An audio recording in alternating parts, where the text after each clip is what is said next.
and is increasing with each new mailing.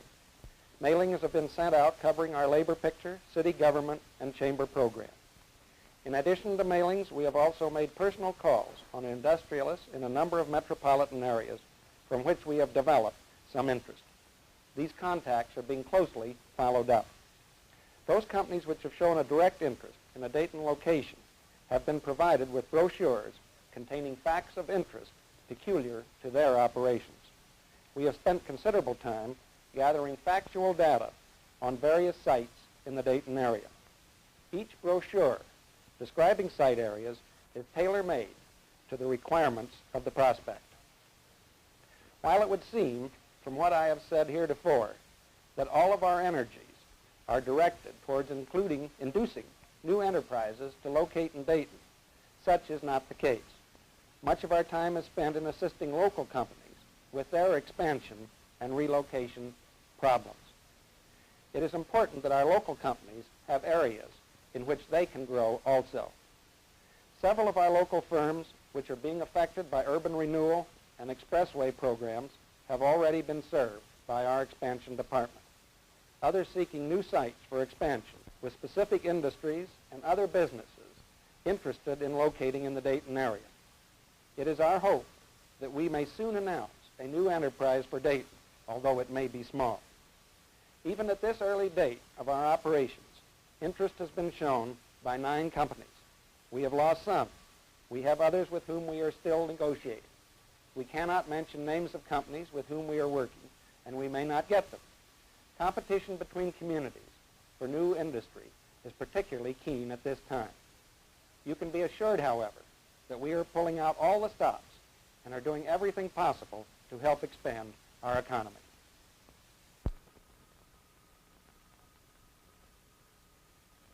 Mr. Rike mentioned the fact that competition was keen. I would like to go even farther. I would like to say to you that we are engaged in the most vicious competitive battle in these United States in our attempts to bring business and industry into the Dayton area. Every town, city, and village in the 48 states is engaged in the same project. Many of them have been engaged in it for a number of years, and some of them have funds far in excess of what we are able to muster. And many of them are foregoing taxes, giving land, and doing other things to attract business and industry. So this is not an easy task that we have set for ourselves in this community. And while we are engaged in this competition to attract new business and industry, we must also be aware that the other communities of this nation are trying to attract our business and industry. And therefore our emphasis in this whole program must be not only on new business and industry, but on the retention of the present business and industry which is in this particular community. Following along the lines of some of the experience, I would like to read to you a letter which deals with a project which we recently had and in which we had high hopes. This is the letter, quote, "I have regretfully decided not to develop the industrial park project we discussed 2 days ago for the reasons discussed below. That is the question of transportation. A definite alignment of the expressway has not yet been adopted. The alignment that is presently contemplated has inferior terminal structure. That is, it has poor beginnings and ends, leading on to congested roads or vaguely into nothing in particular in rural areas. No right-of-way has been bought, and no funds allocated for the same or for subsequent construction. The other important element is industrial growth, which appears not to have been of desirable strength in recent years. I was prepared to battle through the latter point, believing that a good development is its own magnet for industry, old and new. But the former point was another matter. I have confidence that the strength of Dayton's determination for proper development would have brought us a long way toward satisfactory solution of the highway problem, but that would have required my constant and unremitting efforts for many, many months, without time for any other matter. Here clearly was the critical point." End of quote. I cite this experience because this was to be a development of a 1,000-acre industrial park. The cost of the land would have approximated $1 million. The cost of developing the land would have approximated 5 million. The potential industrial location thereon over the years could have been $50 to $100 million, with all the consequent jobs and payroll and taxes that it would have meant for this community. And I say this not in criticism of anything that goes on within this community, but to point out to all of you here the essential necessity for highways. And the highways that we need in this community so badly are going to be a determining factor in whether or not we attract new industry and business to the community. We are in a favorable sector of this nation because we are close to US 40, which gives us direct east and west connections from coast to coast, and we are on US 25 north to south from Michigan to the southern boundaries of our country. We are in a very good position, but we are not in a good position unless we can develop highways. We also have in this area a lack of utilities. We have sites, but there are no utilities for these particular sites.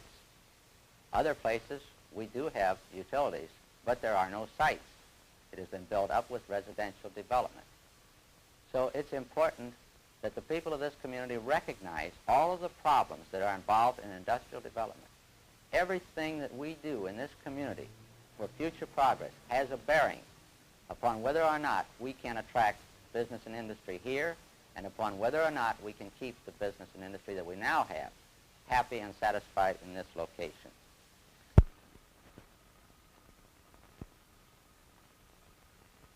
It has been said that industrialists, in considering areas for new plant locations, investigate over 500 factors before coming to a final decision.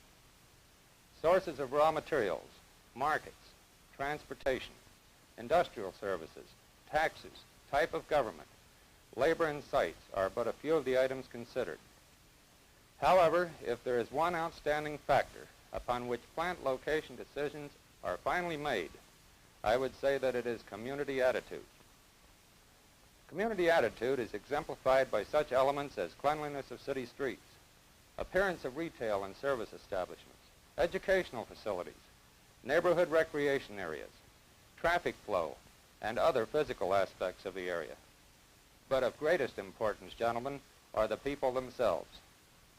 Many times, one or more representatives of a company seeking a new or branch operation will come into a community without fanfare and in utmost secrecy to ascertain just what the citizens themselves think of the city, the town, or the region. They will carry on seemingly innocuous conversations in barber shops, eating places, hotel lobbies, and even with a taxi cab driver who brings them from the station or airport to the center of town. And here it is, from the so-called man in the street, that the opinion of a community is formed by the new industry. Will they get a positive, "this is a small town" reaction from our local citizens? Or will they get a negative, "I'm going to leave Dayton at the earliest opportunity" type of reply? Gentlemen, a great deal depends upon us who are representing this community. We have a good city, a superior city. Sure, we have problems. We have problems that have to be overcome and will be surmounted. But we must continue to move forward. But we can do so only if we believe in our city and believe in our ability to get things done. A few moments ago, you heard Elwood Zimmer tell of some of the problems we face. Mr. Rike has told you of what has been and is being done in our industrial and business expansion program thus far. He has told you that our program is underway, that we are ready to move ahead, building an even greater Dayton.